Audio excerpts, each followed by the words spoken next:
हाँ जी, सत श्री अकाल दोस्तों, तुहाडा सारिਆਂ ਦਾ बहुत ज़्यादा स्वागत है साडे चैनल ते कमल ऑटोमोबाइल तलवाड़ा। अज असी ये bike Yamaha rx135 full modified Punjabi style दे विच रीस्टोर करन जा रहे हैं, जो कि आपां यामे जिन्ने भी हैगे ट्रेंडिंग च सारे देखे आपां साउथ वाल ज़्यादा चलदे आ, बट पंजाबी स्टाइल आपां यामा मॉडिफाइड करांगे। तो होप करदा कि तुहानूं वीडियो पसंद आएगी। जे पसंद आएगी तो लाइक एंड कमेंट शेयर जरूर करियो। अपना modification garage Talwara township Punjab district Hoshiarpur दे विच है। तो एंड च कॉन्टैक्ट नंबर सब कुछ मिलेगा, तुसीं कॉल कर सकते हो। संडे सैटरडे संडे छड्ड के जो मर्जी कॉल कर सकते हो। हाँ जी, तो हुण वीडियो इंजॉय करो तो देखो भला साडा की काम हुंदा है, टोटली आपां की काम करदे हैं बाइकां दे विच। ओके।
हाँ जी, ये सारे पार्ट्स जा रहे हैं निकल हुण, जो कि चैन कवर में छड्ड के आप सब कुछ निकल करांगे। चैन कवर की सलाह बनी कि ओरिजिनल पेंट करना जी उन्होंने। हुण ये सारे पार्ट्स आप निकल करन भेजांगे तो निकल करन तो बाद तुहानूं दसदे हां कि इहदा की खर्चा है। सारा खर्चा भी आप एक एक करके दसांगे वीडियो के एंड दे विच।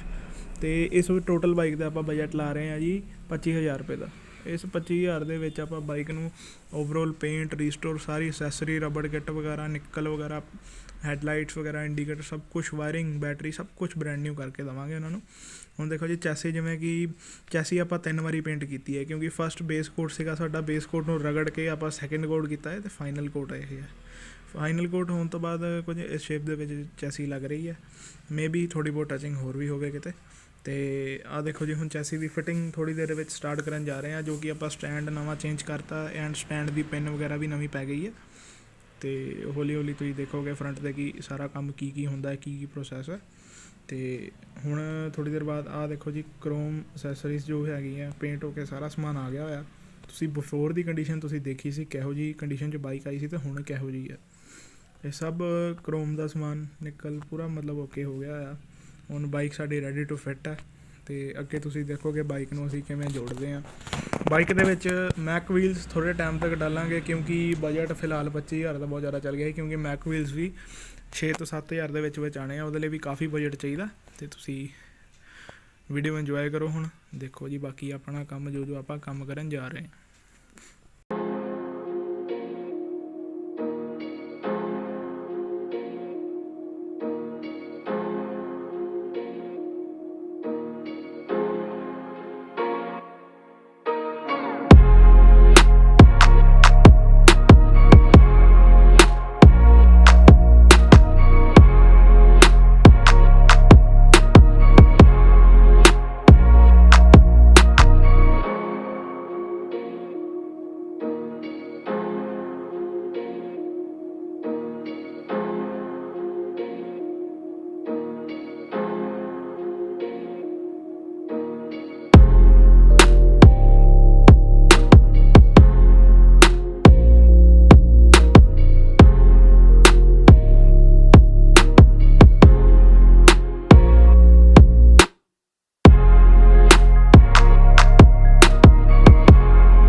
हाँ जी लो जी तुसीं देख ही लिया कि काफ़ी हद तक बाइक अपनी फिट हो चुकी आ।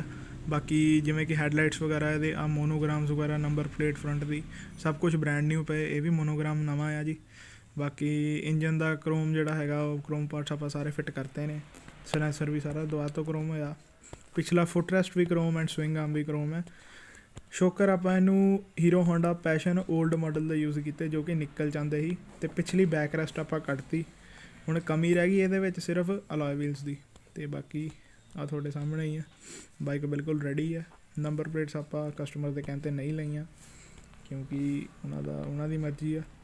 बाकी तुसीं देख सकते हो RX100 के मोनोग्राम यूज़ किए हैं क्योंकि यामा लेजेंडरी RX100 के सिर ते ही बनया है, होर कोई बाइक नहीं जो कि इन्हों लेजेंडरी बना सके। तो आ तुसीं देख लो स्विंग आर्म ते फुट रेस्ट, गेयर लीवर भी ब्रैंड न्यू आप यूज़ किया है।